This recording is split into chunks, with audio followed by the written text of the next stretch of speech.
13 kilo weighted muscle up, dalawang set. Sa unang set naka-4 na reps ako, sa pangalawang set naka-3 reps na lang ako. Kailangan malakas ka sa pull up kung gusto mong makapag muscle up, dahil yun ang pinaka foundation dito. Ay nakaka 35 na pull up ako, isang session lang yun, walang babaan. Pero medyo hindi pa tayo gaano kalakasan dito, dahil yung mga nakikita ko ay 20 kilo ang ginagawa nila weighted muscle up, nakaka isang reps sila dun. Pero ayos na rin, dahil 8 months pa lang tayo nagma-muscle up, ay kaya na natin gumawa ng 13 kilo weighted muscle up, dahil nag-work tayo dun sa foundation natin na pull up. Dito sinubukan ko maka 5 reps pero hindi na kinaya, kaya dinagdagan ko na ng pangalawang set. Yan, naka 3 reps naman ako dito. Ayos na yun. Nakulangan ako dun sa 4 reps dun sa unang set, kaya dinagdagan ko ng set para makabawi tayo ng reps.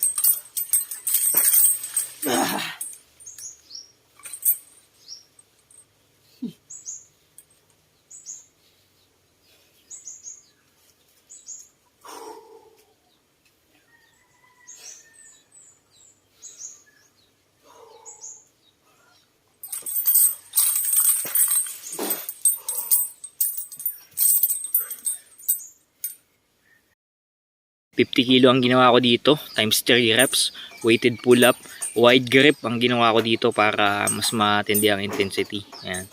Naka 3 reps naman, good na yun. May mga line yung aking pull up bar, naka-indicate doon kung ang ginagawa ko bang grip ay wide grip. Mas mahirap ang wide dahil mas malaki ang range of motion na tinatravel nito. Kaya naka 3 reps lang tayo. Yan, pinilit ko pa pero nakakalahati lang. Dito nagpahinga naman ako ng 10 second paghahanda para sa 10 second static hold to, para mas lalong may stimulate yung ating lats. Ayan, hold to the bar hanggat makakaya. Ayan, talagang pilit na pilit tayo dyan. Ayan, kahit nanginginig na ating siko. Ayan, solid. Tapos superset pa din ang ginawa ko dito. Sinundan ko yan ng 5 reps ng weighted pa din to, dahil 1 kilo yung dyan yung kadena. Ayan, 5 reps ang ginawa ko para high intensity training.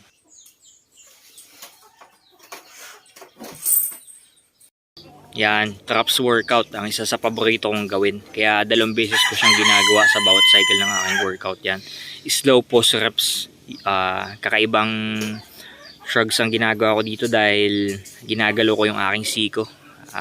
Tapos tinataas ko yung bar na malapit sa aking pusod. Yan, para mas lalong ma-squeeze yung traps. Tingnan mo naman, squeeze na squeeze siya pagka pag nakataas. Yan, kita mo. Tapos nagpo-pause ako sa taas para mas lalong ma-stimulate siya. Yan. Kinabukasan, sakit ng traps ko niyan. Kaya ibig sabihin nun, ayos ang workout. Maganda ang pagkaka-shrugs natin. Pero habang tumatagal, yung post reps natin sa taas ay medyo dumadali. Pero ayos lang yun, dahil yung per 7 reps ay quality reps naman. Yan. Medyo bonus na lang yan, reps na yan. Yan. Tapos pinabala natin, stretching na konti. Tapos nilagyan ko to ng superset. Yan. Yan, times 7 reps naman. Hindi ko na masyadong ginagalaw yung siko ko dyan. Yan. Yung ordinary shrugs na lang yan. Yan. Para mas lalo pang stimulate yung ating traps. Pinilit ko sa pinaka last rep, set to failure ang tawag dyan. Tapos magpe-flex naman ako dyan. Yan. Back double bicep para makita naman ang resulta ng ating pinaghirapan. Tapos lat spread. Yan. Quality.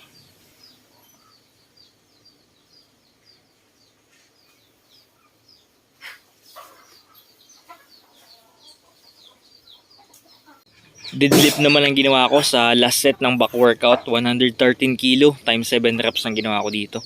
Yung unang lift hindi pa yun counted. Yan, ito pa lang ang counted. Tapos ang back ko dito ay straight, dahan-dahan yung pagbaba. Tapos naka-squeeze yung abs, yung back, saka yung lats. Yan. Conventional deadlift ang ginawa ko para mas solid. Bihira ang gumagawa sa mga bodybuilder nito kaya kailangan to sa ating training. Hindi na ako gumamit dito ng wrist strap, kaya ang ginawa kong grip dito ay alternating grip. Kaya ko pa sana maka 8 reps, kaya lang yung grip ko ay bumigay na. Yan. Ito.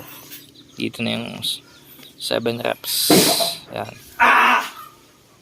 Grip ang bumigay na sa akin yan Oh yeah! Abs workout, laging included ito. Ito, lagi na itong mapapasama sa aking abs workout.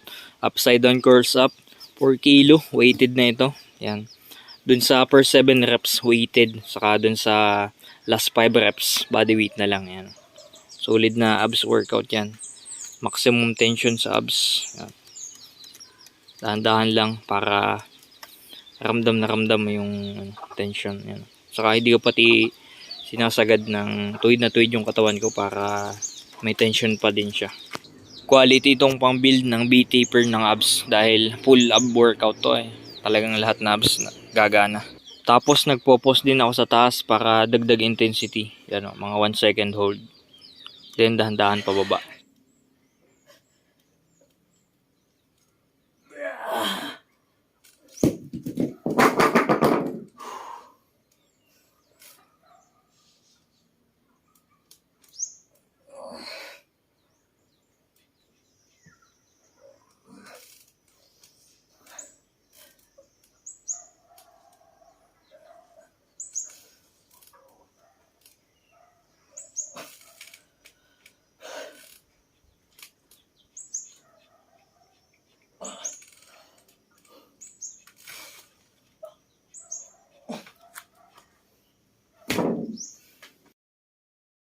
Minodify ko na yung upside down deadlift. Naging half reps na lang para mas concentrated yung reps. Ayan, o.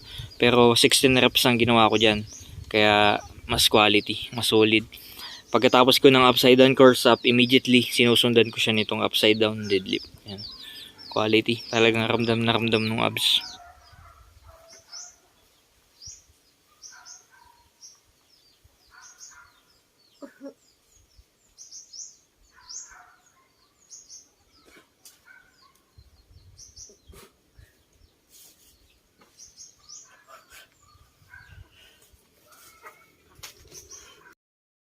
Ito naman yung kasalukuyang nati primal physique natin mga body. Yan, back double bicep, then lat spread.